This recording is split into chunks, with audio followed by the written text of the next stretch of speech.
राम मंदिर सिर्फ मंदिर ही नहीं, लाखों करोड़ों लोगों की आस्था और विश्वास है। राम सिर्फ एक नाम नहीं, भगवान के रूप में एक ऐसी आस्था है जो हर सनातनी के दिलों में बसती है। उनका आशीर्वाद, उनकी कृपा हम सब पर सदैव बनी रहती है। ये उनके प्रति एक अटूट विश्वास ही तो है। और अयोध्या नगरी में रामलला के भव्य आगमन का होना, ये हम सब के लिए एक गर्व की बात ही तो है, जिसे शायद शब्दों में पिरो पाना मुश्किल है।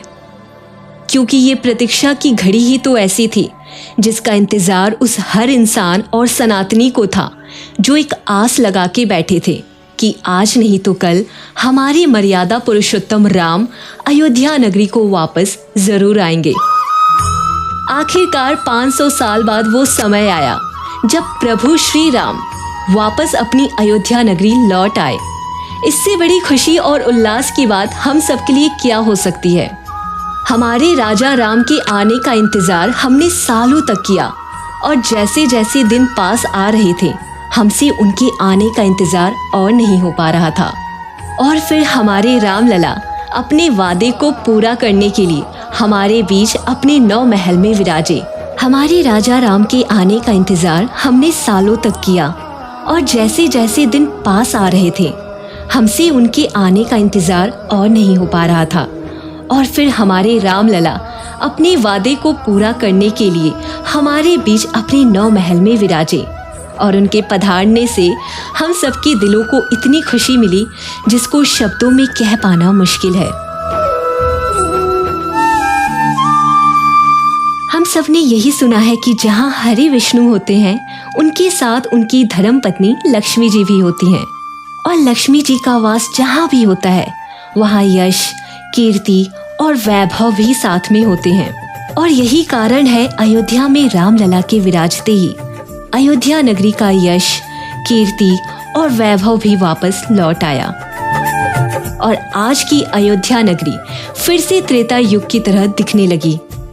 रामलला को लेकर लोगों की भावना, प्रेम, समर्पण चारों तरफ दिख रहा था। रामलला के आने की खबर मिलते ही सबने मिलकर उनके भव्य स्वागत की तैयारियां शुरू की। आखिरकार इतने सालों के बाद हमारे रामलला जो आ रहे थे तो उनकी स्वागत की तैयारियां भी उतनी ही बड़ी करी गई। 16 जनवरी 2024 से रामलला के मंदिर और उनकी प्राण प्रतिष्ठा का कार्यक्रम शुरू हुआ। और दूसरे दिन 17 जनवरी को भगवान श्री गणेश के पूजन के साथ ही रामलला के भव्य महल और उनकी प्राण प्रतिष्ठा का भी कार्यक्रम आरंभ हुआ। 18 जनवरी को यज्ञ मंडप और वास्तु पूजन किया गया। 19 जनवरी को यज्ञ कुंड में वैदिक मंत्रों और शास्त्र मंत्रों के साथ अग्नि को प्रज्वलित किया गया। 20 जनवरी को रामलला के महल में 81 कलश जिसमें अलग अलग जगह से पवित्र जल लाए गए थे उनको वास्तु के अनुसार अपनी अपनी जगह पर रखा गया।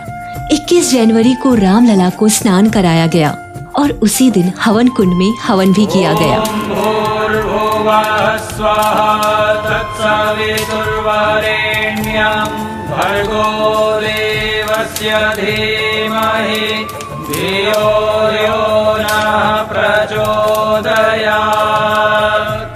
इसके बाद वो दिन आया जिसका हम सब ने बेसब्री से इंतजार किया था। वो ऐतिहासिक दिन 22 जनवरी। 22 जनवरी को सुबह से ही उनकी प्राण प्रतिष्ठा की अंतिम तैयारियों को पूरा किया गया और ठीक 12:30 बजे 84 सेकंड के शुभ मुहूर्त में रामलला की प्राण प्रतिष्ठा हुई और पूरी दुनिया ने रामलला का पहला दर्शन किया। प्राण प्रतिष्ठा को 121 वैदिक आचार्यों ने पूरा कराया। इसके साथ वहां पर 150 से भी ज्यादा परंपराओं के संत धर्माचार्य और 50 से भी ज्यादा आदिवासी, गिरिवासी, तटवासी, द्वीपवासी जनजाति की परंपराओं के भी लोग थे। 22 जनवरी की शाम को प्राण प्रतिष्ठा के बाद 10 लाख दियों से अयोध्या नगरी जगमगा गई। और आपको ये जानकर हैरानी होगी कि ये 10 लाख दिए सरयू नदी की मिट्टी से बने थे। 22 जनवरी रामलला के प्राण प्रतिष्ठा के बाद अगले दिन 23 जनवरी राम मंदिर भक्तों के लिए खोल दिए गए और पहले ही दिन 5 लाख भक्तों ने अपने राम जी के दर्शन किए। फिर धीरे धीरे अगले दिन से भक्तों का अयोध्या पहुंचना शुरू हो गया और पहले 6 दिन में लगभग 19 लाख भक्तों ने राम जी के दर्शन किए और अब तक करोड़ों रुपए का दान मंदिर में आ चुका है। बहुत सारे कीमती गहने और उपहार राम जी के मंदिर में आ चुके हैं।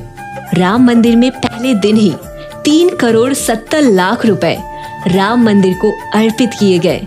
स्टेट बैंक ऑफ इंडिया की एक रिपोर्ट की माने तो राम मंदिर के बन जाने से उत्तर प्रदेश में 2024-25 में 25,000 करोड़ रुपए का टैक्स कलेक्शन हो सकता है।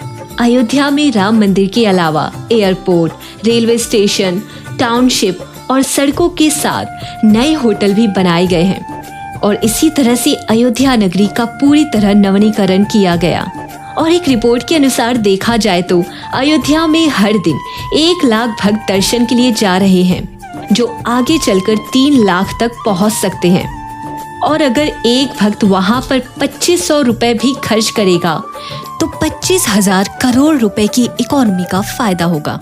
तो ऐसे में ये कहना बिल्कुल सही होगा कि भगवान श्री राम के साथ साथ साक्षात श्री लक्ष्मी जी भी वहाँ विराजमान हो गई हैं।